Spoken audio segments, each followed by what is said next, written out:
అనేసరికి ఫస్ట్ మనకి సీరియల్స్ ఎక్కువ రొమాంటిక్ సీన్స్ ఉంటాయి జనరల్గా. చూసే వాళ్ళకి అది ఇద్దరే కనిపిస్తారు, కానీ ఇక్కడ మనం సీన్స్ చేసేటప్పుడు పక్కన కెమెరామ్యాన్ కానీ లైట్ మ్యాన్స్ కానీ అసిస్టెంట్లు మేకప్ అసిస్టెంట్లు అందరూ చుట్టూ చూస్తుంటారు, ఇలా పెట్టుకుని ఇప్పుడు చూడడు. సో అది కొంచెం ఎంబారసింగ్ ఉంటుంది. సో హౌ యూ ఫీల్ నువ్వు చేసేటప్పుడు? నాకు ఎంబారసింగ్ అనిపించలేదు మోస్ట్లీ, బికాస్ నేను థియేటర్ చేస్తున్నాను కాబట్టి.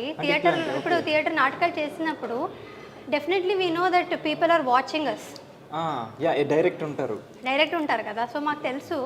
అండ్ ఇక్కడ కూడా ఎవరైనా చూస్తే నాకు ఇంకా ఇంకా ఒక స్ట్రెంగ్త్ వస్తుంది అనమాట. ఓకే, నన్ను చూస్తారు ఇప్పుడు, నేను ఇంకా బాగా చేయాలి. Not only for the any kind of acting, అంతా మనం ఎమోషన్సే కాబట్టి. And I really enjoy doing that love scenes. It's pure love, ఒక ఎమోషన్ అది.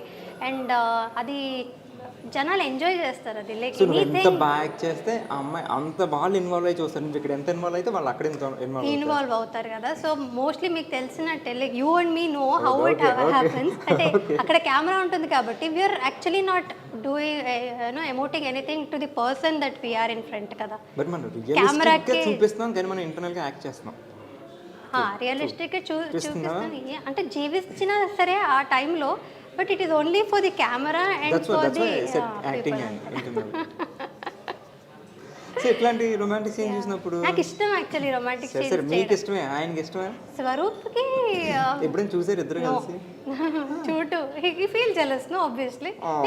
అతనికి తెలియదు కదా నేను జనాలకి ఎమోట్ చేస్తున్నాను, యాక్టింగ్ చేస్తున్నాను. అది మనకు తెలుసు కానీ ఆయనకి తెలియదు. ఎంత సపోర్ట్ చేసినా ఏమన్నా కొంచెం జెలస్ ఉంటుంది కదా మా వైఫ్ అని. సో అది ఉంటుంది. But he supports me, but he is very open minded, broad minded. గొడవలు పడుతుంటారు ఎప్పుడు కాలేదు. అదే గొడవలు పడకూడదనే. He end of the day he knows that it is acting. But already వాళ్ళ పేరెంట్స్ ని కన్విన్స్ చేసిన ఆయన ఇది ఎందుకు చేస్తారు? తను ఏంటంటే చూస్తే గొడవలు వస్తాయి కాబట్టి చూపించట్లేదు ఈ అమ్మాయి అసలు. నేను చూడను యాక్చువల్గా, నేను చేసిన వర్క్ నేను చూడను. మళ్ళీ అంటే మనం సీన్ ఎట్లా చేసాం, యాక్టింగ్ ఎట్లా ఉంది, వాళ్ళ రీల్స్ లో అట్లా ఎడిట్ చేసి జనాలు పెడితే అప్పుడు చూడడమే తప్ప. ఒక్కొక్కసారి అనిపిస్తుంది పర్లేదు చేస్తాను నేను కూడా, బాగా చేస్తాను అంటే అందుకే సీరియల్ చూడను నేను. మళ్ళీ టెలికాస్ట్ చేసింది చూస్తే అరే అక్కడ మేకప్ బాగాలేదు, అరే నేను ఇక్కడ ఇలా ఎమోట్ చేయాల్సింది కాదు, ఇలా చేయాల్సింది, అలా చేయాల్సింది, చాలా జడ్జి చేసుకుంటాను నన్ను నేనే. సో అది చేయకుండా చూడను అనమాట. నాకు నచ్చదు, లైక్ ఇంకోసారి చేయాల్సింది అది అన్నట్టు అనిపిస్తుంది. చూసిన తర్వాత నేను చేసేది నాకు నచ్చదు యూజువల్లీ. సో అందుకని చూడను నేను, ఎందుకు ఊరికే చూసి. Thank you. ఏం లేకుండా 10 సంవత్సరాలు ఉండగలవా చెప్పు, జనరల్గా మాట్లాడుకుంటాం. ఇష్టం నాకు పర్ఫెక్ట్ ఇష్టం. దూకేమంటే దూకేస్తావు, చేసేమంటే చేసేస్తావు. అండ్ 10 సంవత్సరాలు సస్టైనిటీ అమ్మాయిలకి చాలా టఫ్ మెయింటైన్ చేయడం. టఫ్. ఇందాక మనం హెల్త్ వైజ్ కానీ మనం మెయింటెనెన్స్ కానీ మాట్లాడుకున్నప్పుడు చాలా కష్టం. ఇట్లాంటి 10 years నువ్వు స్టిల్ హీరోయిన్గా ఉన్నావు, పెళ్ళయింది కూడా. సో అండ్ పెళ్ళయింది సీరియల్లో. నీకు పిల్లలు కూడా అన్నారు ఒక సీరియల్లో. అసలు జనరల్గా ఒప్పుకోరు తెలుసా, చాలా మంది హీరోయిన్ నాకు పిల్లలు ఉంటే నేను చేయను, మధ్యలో క్విట్ చేసిన వాళ్ళు కూడా చాలా మంది ఉన్నారు. సో బట్ నువ్వు చేసావు, ఆల్రెడీ మదర్గా చేసావు. అవునవును. యాక్చువల్లీ అప్పుడు నాకు కూడా చాలా డిఎమ్స్ అవి వచ్చాయన్నమాట. అండ్ ఆల్సో కమెంట్స్ చేసిన, ఎందుకు చేస్తున్నారు, చాలా మంది చేయలేదు. కోవిడ్ అయ్యింది, కోవిడ్ తర్వాత వెంటనే నెక్స్ట్ నేను మదర్గా యాక్చువల్లీ ఇది వచ్చానమాట. పెద్ద పెద్ద పిల్లలు. But I did not feel anything. అంటే నాకు జనాల రియాక్షన్ చూసి ఓహో చేయాల్సింది కాదా, ఎందుకు ఇలా మాట్లాడుతున్నారు అనేది నాకేమీ ఇలా రన్నింగ్ క్యారెక్టర్ ఇలా అయింది, కథ ఇలా అయింది అని పిల్లల్ని తీసుకొచ్చినప్పుడు కూడా I was more than happy to do that character. అంటే నాకు ఇప్పటికీ అడిగితే which is that character you like the most playing అంటే నాకు నేను అదే క్యారెక్టర్ చెప్తాను. బికాస్ ఏ క్యారెక్టర్స్ అయినా నాకు కొంచెం ఎక్స్పీరియన్స్ ఉండింది in my real life. But ఆ మదర్ ఎమోషన్స్ని ఎమోట్ చేయడం అనేది it was not in me. నాకు తెలియదు తెలుసా యాక్చువల్లీ అది ఆర్టిస్ట్గా పాసిబుల్ అవుతుంది. పిల్లలు లేకపోయినా మదర్ కింద ఇక్కడ చేయడం అనేది చాలా కష్టం. మదర్ లవ్ అనేది నేను అక్కడ చూపించాను కదా పిల్లలకి. So that was very special. నీకు స్పెషల్ ఏంటంటే ఐ మీన్ నీకు ప్లస్ ఏంటంటే మీ పేరెంట్స్ లవ్ నువ్వు చూసావు కాబట్టి. చూసాను, బట్ అయినా సరే నేనే ఒక మదర్ కాకుండానే ఆ మదర్ని ఫీల్ పిల్లలకి ఇవ్వడం అనేది దట్ వాజ్ వెరీ నైస్. అంటే ఆ ఫీలింగ్ని అనుభవించడం ఒక యాక్టర్స్కి నువ్వు చెప్పినట్టు ఒక యాక్టర్స్కి మాత్రమే సాధ్యం. సో అది చాలా ప్రతి ఇయర్ ఒక అవార్డు వస్తూనే ఉంది, బట్ ఏది కౌంట్ చేయలేదు. సో అంటే ఇప్పుడు అవార్డు రాగానే నేను తోపు నాకు అవార్డు వచ్చింది అని ఎప్పుడైనా అనిపించిందా? లేదు కృష్ణ, బికాజ్ మేము ఏం చేసామో అదంతా మా క్యారెక్టర్స్ గొప్పతనం అంతే తప్ప మనది ఏముండదు. అంటే ఐ వాజ్ వెరీ లక్కీ, నాకు such kind of శశిరేఖ లాంటి క్యారెక్టర్ వచ్చింది, ఆ తర్వాత కళ్యాణ వైభవ్ లాంటి ప్రాజెక్ట్ వచ్చింది, అండ్ మంగా నిత్య అనే క్యారెక్టర్స్ వచ్చింది. So I was very lucky that I got all that. నాకు ఇష్టమైన క్యారెక్టర్స్ అని నాకు చేయగలిగే అవకాశం దొరికింది కాబట్టి I was lucky. It was nothing in my hand. అంటే జనాలు చూసేది మా క్యారెక్టర్స్ని. ట్రూ 200%. వాళ్ళని మేఘన ఎవరు చూడరు. ఐ మీన్ చూడరు అంటే అల్టిమేట్గా తన మేఘనే, బట్ ద క్యారెక్టర్స్ని వాళ్ళు ఓన్ చేసుకుంటారు కాబట్టి అదొక దేవుడు ఇచ్చిన బ్లెస్సింగ్. కళ్యాణ వైభోగం బుల్లెట్ నడిపేవా? బుల్లెట్ కూడా నడిపింది.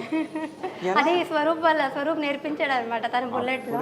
ఆయన మంచి రొమాంటిక్, మీరు అనుకున్నాం కదా, ఆయన రొమాంటిక్ బైక్ నేర్పించాడు సూపర్ స్వరూప్ గారు. అండ్ ఇప్పుడు ఈ సక్సెస్ అయింది అంతా బాగుంది, కానీ క్రిటిసైజ్ చేసే వాళ్ళు కూడా ఉంటారు తెలుసా, ఆ నెగిటివ్ థింగ్.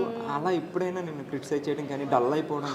కొన్ని కమెంట్స్ ఎలా చేస్తారంటే శశిరేఖ చేసినప్పుడు నుంచి అబ్బా అది ఓవర్ యాక్షన్, అబ్బా ఇది డెఫినెట్లీ ఉంటుంది. ఒక 10% ఫ్యాన్స్ ఉన్నట్టే కింద క్రిటిక్స్ కూడా ఉంటారు. వాళ్ళు నచ్చదు, వేరే ఫ్యాన్స్ ఉంటారు, వాళ్ళు మేబీ వాళ్ళు పెట్టొచ్చు.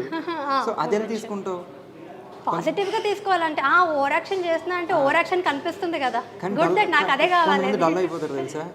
అంటే పైన వాళ్ళు ఎన్ని బాగున్నాయి, సూపర్ అక్క సూపర్ అక్క సూపర్ అక్క, ఎన్ని వేసి నువ్వు ఓవర్ యాక్షన్ చేస్తున్నాను వస్తుంది అనేసరికి అబ్బా ఇన్ని పాజిటివ్ వచ్చినప్పుడు నెగిటివ్ వచ్చినప్పుడు తీసుకుంటా. అంటే తీసుకోవడం కష్టం, చిన్నగా అనిపిస్తుంది బ్యాడ్గా, బట్ ఓకే ఏం చేయొచ్చు అనేది. ఓకే వీళ్ళకి ఓవర్ యాక్షన్ నచ్చట్లేదు అంటే, కానీ చాలామందికి అంత ఎక్స్ప్రెసివ్గా చెప్తేనే వాళ్ళ మనసులో కూర్చుంటుంది. So that is the pattern. నేను ఇంతకుముందు చెప్పినట్టే మేము అలాగే చేయాల్సి ఉంటుంది. సో చేయలేము, వాళ్ళు ఓకే వాళ్ళకి కూడా కన్విన్సింగ్గా ఎలా చెప్పాలనేది మనం ఆలోచించాలి తప్ప ఇప్పుడు అందరినీ మనం సాటిస్ఫై చేయడం ఇట్స్ నాట్ పాసిబుల్. బట్ పాజిటివ్గా తీసుకొని ఏం చేయొచ్చు, బెటర్మెంట్ చేయాలి తప్ప మనం ఎక్కువ రియాక్ట్ అవ్వకూడదు. ఇక్కడ మనకి యాక్ట్ చేసేవాడు ఇబ్బంది అవుతుంది అనమాట. రియాక్ట్ అవ్వకూడదు, మేము ఏం చేయాలో చేస్తూ ఉండాలి అంతే. సో 10 ఏళ్ళ నుంచి ఉన్నామంటే నువ్వేం లేకుండా కాదు కదా. సో ఆబ్వియస్లీ అది సూపర్. సో ఈ ఎన్ని సీరియల్స్ తెలుగులో 4 or 5? శశిరేఖ పరిణయం, కళ్యాణ వైభోగం, కళ్యాణం కమనీయం, రక్త సంబంధం, 4 అవి 4. ఇంకేమైనా చేశాను? సో 4 సీరియల్స్ చేసావు, 4 డిఫరెంట్ హీరోస్. ఎవరు నీ ఫేవరెట్ స్టార్? ఈ నలుగురిలో మోస్ట్ సపోర్టివ్ అండ్ నీకు ఇష్టమైన హీరో? ఒకళ్ళు ప్రతాప్, ఒకడు సన్నీబాబు, ఒకడు వీడు సిద్ధు, ఇంకొకటి మన మధు. సో ఎవరితో నీకు అంటే ఐ వాస్ కంఫర్టబుల్, అందరితోనూ కంఫర్టబుల్. అంటే ఏ సీన్స్ అయినా సరే కంఫర్టబుల్ గా సీన్స్ వేరు, వాళ్ళ సపోర్ట్ అండ్ ఇది వస్తే అందరితో ఒకలా లేదు. ఉన్నదో ఆబ్వియస్లీ అందరితో ఒకలా ఉన్నది. Good friend is Siddhu obviously still. And చేసినప్పుడు ఆఫ్ స్క్రీన్ కూడా his good friend, and on screen కూడా మేము చాలా కంఫర్టబుల్ గా ఉన్నాం. లైక్ హి వాస్ వెరీ చాలా బాగుంది, నేను చూసాను. బావా నీ గురించి చెప్తుంది, చాలా ఫ్రెండ్స్ కదా, వెరీ గుడ్. ఈ మధ్య సార్ని ట్రైన్ చేస్తాను.